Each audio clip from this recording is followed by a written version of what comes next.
Okay, I've been so excited to try out this misting hydroponic growing system, so let's unbox it together.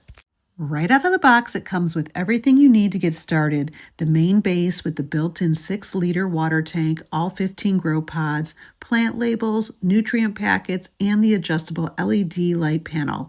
Everything is really well organized and securely packed, which I always appreciate because it makes setup feel stress-free right from the start.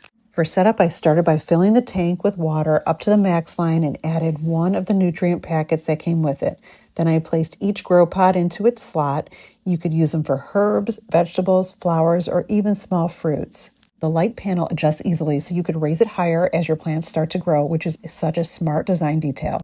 Once everything was in place, I plugged it in and powered it on. The LCD touch panel is super simple to use. It walks you through selecting what type of plants you are growing and then automatically sets the lighting and misting cycles for you. You can even switch between modes for herbs, veggies, or flowers depending on what you plan to grow. When it's running, it has this really calm, soft glow that instantly adds a cozy look to the space. It's quiet, the mist is gentle, and it honestly makes the room feel like a mini indoor garden already. Just seeing it all set up and working feels so satisfying. A big thank you to Misting Hydroponic for sending me this smart garden to try out. It's such a fun, beginner-friendly way to start a little greenery indoors. Shop this product. The link is in the description and also pinned in the comments.